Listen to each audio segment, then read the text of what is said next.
Je suis Paola Squarzoni, coordinatrice recherche de la filière FIL-Foie.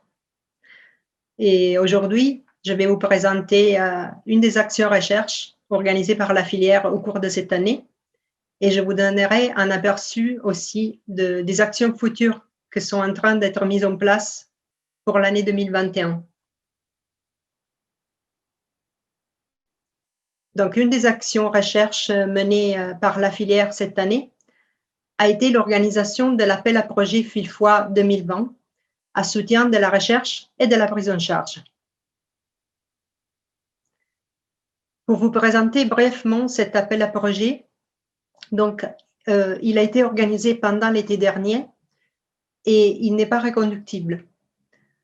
Il a été proposé pour maintenir la dynamique de la filière malgré les circonstances particulières de la pandémie, avec l'objectif de soutenir les projets de recherche et de prise en charge des maladies rares du foie dans le périmètre de la filière. Il s'adressait aux candidats membres des centres de référence, centres de compétences, des laboratoires de recherche et des associations patients de la filière.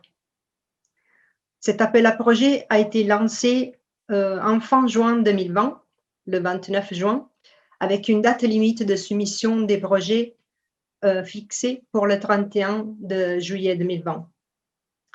Ensuite, les projets ont été évalués par les membres du comité de pilotage de la filière et une décision finale a été prise lors de la réunion du COPIL FIL-Foie le 24 septembre 2020. Ensuite à ça, la filière a contacté directement les lauréats et la liste des projets primés a été publiée sur notre site.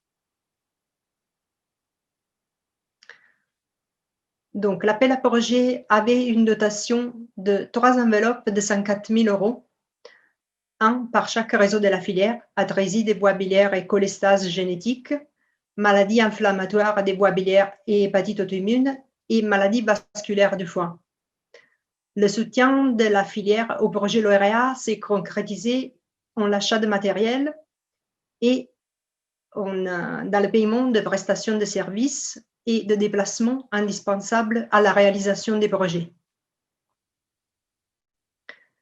Comme je vous disais tout à l'heure, les projets ont été évalués par un jury composé des membres du comité de pilotage de la filière FIL-Foie.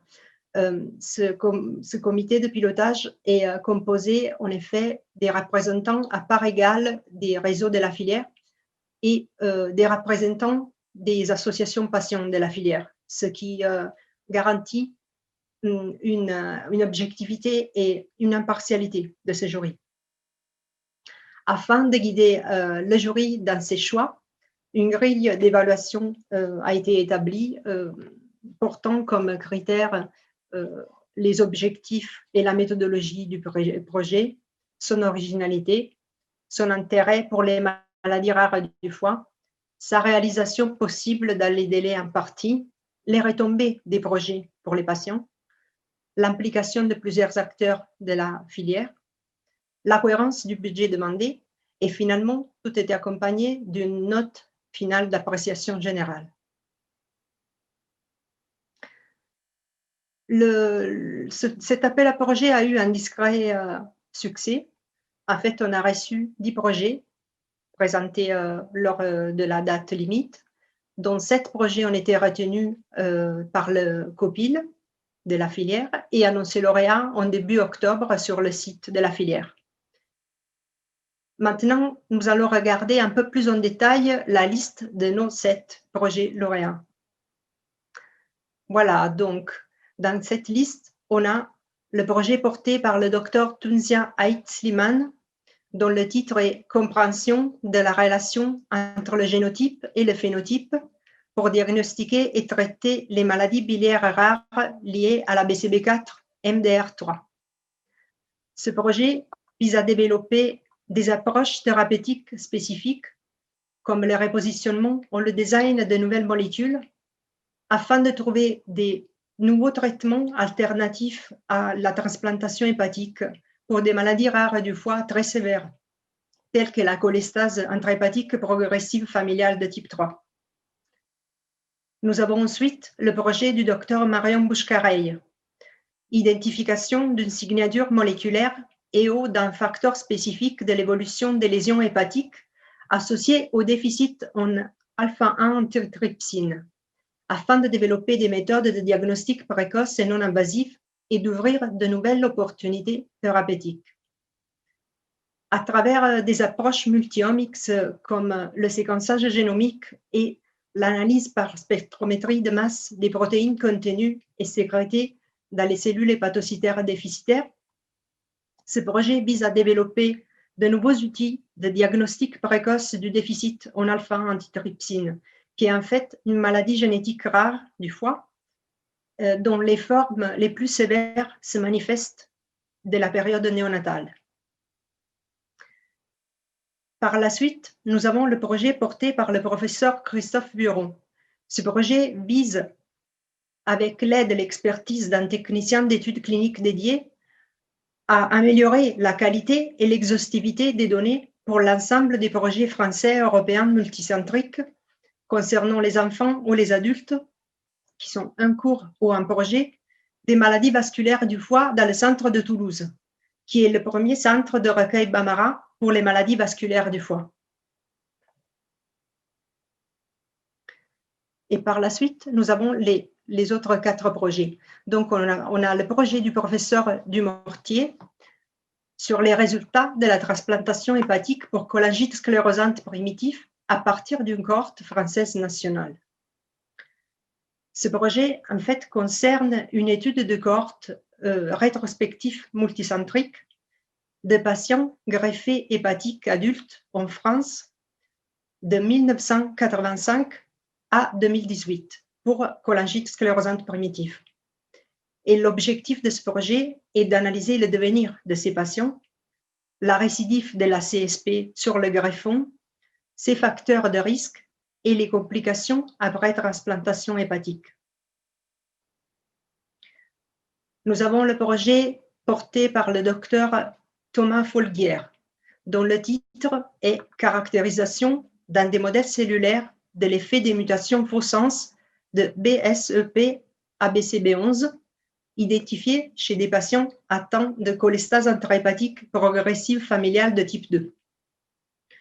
Ce projet vise à étudier des mutations faux sens du transporteur ABCB11 dans des modèles cellulaires, mais à partir d'une base de données internationale de patients atteints de cholestase intrahépatique progressive familiale de type 2, afin de mieux caractériser cette pathologie et aussi de proposer à long terme une pharmacothérapie ciblée. Parmi nos projets, nous avons aussi un projet interfilière. Il s'agit du projet présenté par le docteur Nolène Laborde, qui est sur la création d'une plateforme nationale multidisciplinaire Villefoie G2M d'aide au diagnostic et à la prise en charge des insuffisances hépatiques des enfants de moins de 2 ans.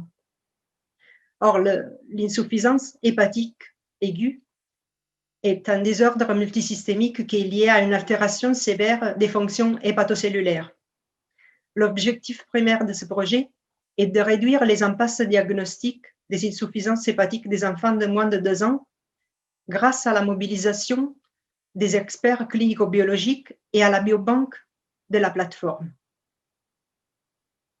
Et parmi nos projets, nous avons aussi le projet d'une association de patients, l'association de patients ALBI, présentée par Madame Angela Lebourg, sur une cartographie des données épidémiologiques des maladies cholangite biliaire primitif, cholangite sclérosante primitif et hépatite auto-immune en France.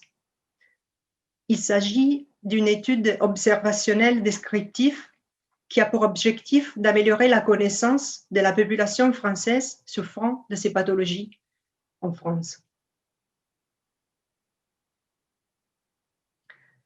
Donc, sur l'année à venir, comme je vous disais, il y a d'autres actions recherche qui sont prévues et qui sont en cours de développement à la filière.